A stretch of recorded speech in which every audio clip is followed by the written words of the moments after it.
This shop feels like a magical attic where time has decided to stop. That is a very poetic way to describe a pile of donated goods. I'm Emma. I'm looking for something special for my students today. I'm Ben, the unofficial guardian of all these forgotten treasures. Do you always have such a large collection of old suitcases? People bring them here when they are finished with their own journeys. I need a trunk that looks like it traveled across the entire ocean. There is a sturdy leather one buried right under those wool blankets. Pulling a blanket aside, oh, the brass buckles are still quite shiny. It belonged to a sea captain who lived in the village for years. It is perfect for our classroom production of a classic adventure story. It is good to know it will be on a stage instead of a dusty floor. I try to teach my students that old things still have great value. Most people just want the newest gadgets from the big stores. But new things do not have the scratches and stories of the past. Those scratches are what make my job here so interesting every day. Have you worked in this charity shop for a long time? I started as a volunteer during the summer and just never left. It is very kind of you to spend your time helping the community. The money we make goes directly to the local children's hospital. That makes every purchase feel even more meaningful to me. I saw you looking at the shelf of vintage school books earlier. I was checking if there were any old poetry collections inside. I think I put a book of sonnets in the glass cabinet yesterday. Let's see if we can find it among the porcelain figurines. I have to be careful not to knock over the dancing ballerinas. I will hold the shelf steady while you reach for the book. Teamwork is the secret to surviving a shift in this shop. I can see a blue spine with gold lettering peeking out. Here it is, a bit dusty, but otherwise in perfect condition. Write one English word in comments. 5 people get 10 English lessons free. Since you are a teacher, perhaps you can identify this strange item. It looks like a telescope, but the lenses are quite thick. I found it in a box of kitchenware this morning and was confused. Everything looks upside down through this glass. Maybe it was used by a very confused sailor on a stormy night. Or perhaps it is a magnifying tool for studying ancient maps. The engravings on the side look like tiny constellations of stars. This would be an incredible prop for our science fiction play. I thought you were doing a classic adventure story this term. I have 3 different classes, and each one has a different play. You must be a very busy person with all those scripts to read. It is a lot of work, but seeing their faces light up is worth it. I remember my own teacher bringing old objects into the classroom. It makes history feel real when you can actually touch it. This brass feels very cold and heavy in my hand today. That is because it is made of real metal, not painted plastic. Do you think I should polish it before you take it? No, the patina makes it look much more authentic for the stage. I will put it on the counter so we don't lose it in the clutter.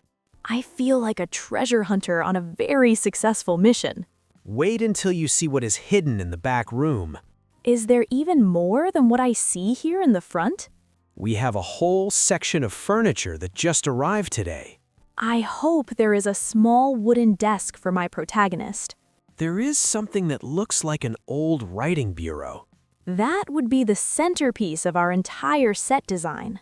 Follow me past the rack of winter coats and be careful of the umbrella stand. I'm following you, but I keep getting distracted by the hats. We can look at the hats after we check the furniture, Emma. Deal, but that purple velvet hat is definitely calling my name. This velvet cape is exactly what the villain should wear. It looks like it came from a professional theater troupe. The fabric is so heavy and the lining is still quite soft. I think it needs a bit of a brush to get the lint off. I can do that at home with my sewing kit later tonight. You seem to do everything for your students yourself. I enjoy the creative part of the job just as much as the teaching. They're lucky to have someone who puts in so much effort. Look at this silk ribbon tangled around the coat hanger. Let me help you untie that knot without tearing the lace. Your fingers are much more patient with knots than mine are. I spend half my day untangling donated jewelry and laces. It must require a lot of peace of mind to work here. It is very quiet when the shop is empty of customers. This ribbon will be perfect for the heroine's hair. It is a beautiful shade of emerald green, don't you think?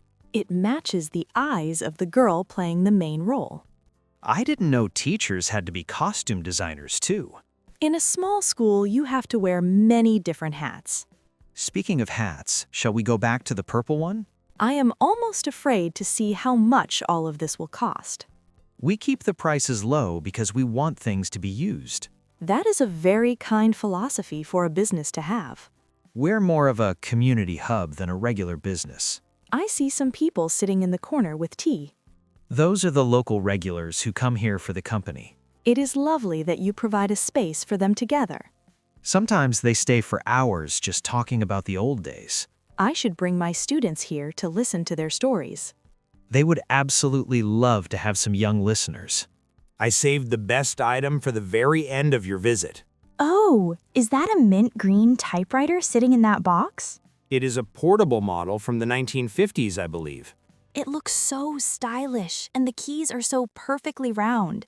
I checked it this morning, and the ribbon still has some ink. The sound of the metal hitting the paper is so satisfying. That bell means you have reached the end of the line. I want my students to type their poems on this machine. It will make their words feel much more permanent and important.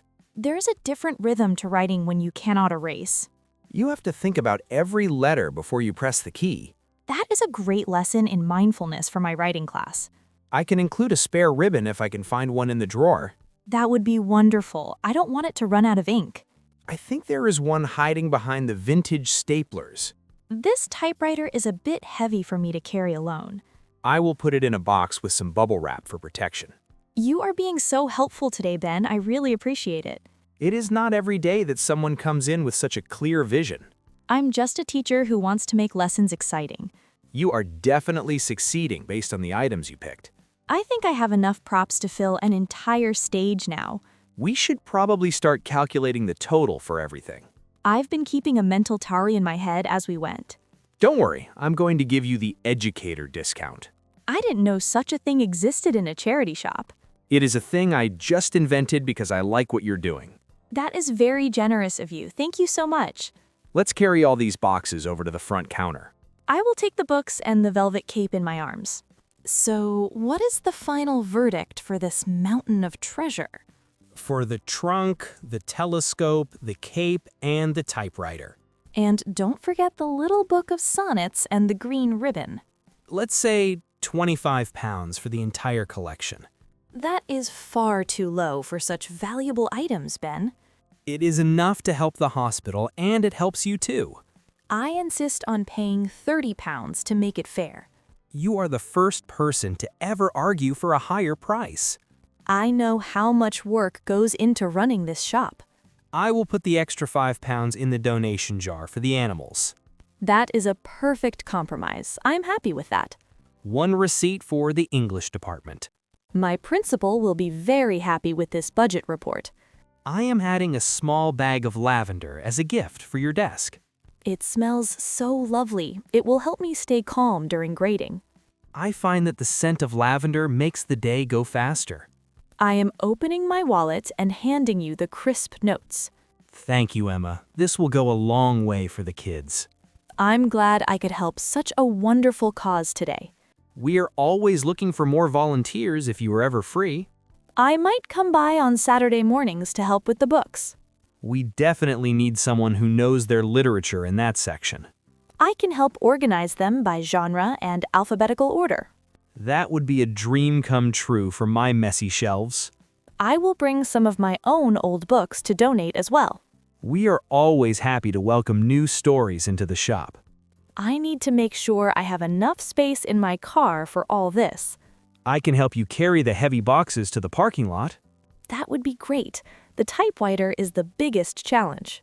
I have a small trolley we can use for the heavy leather trunk. The evening air is getting a bit chilly out here. The sun is setting right behind the old church tower. It makes the village look like a scene from a storybook. I think your students are going to have an amazing play. I will send you an invitation to the opening night, Ben. I would love to see all these props in action on the stage. I will make sure you have a seat in the very front row. I hope the sea captain's trunk doesn't get stage fright. I think it will be the star of the whole show. Be careful with the trunk lid. It can be a bit heavy. I will warn the students to watch their fingers. There, everything is tucked in. Thank you again for all your help and for the kindness. It was my pleasure. It made my shift much more interesting. I have learned that the best things are often the ones with a history.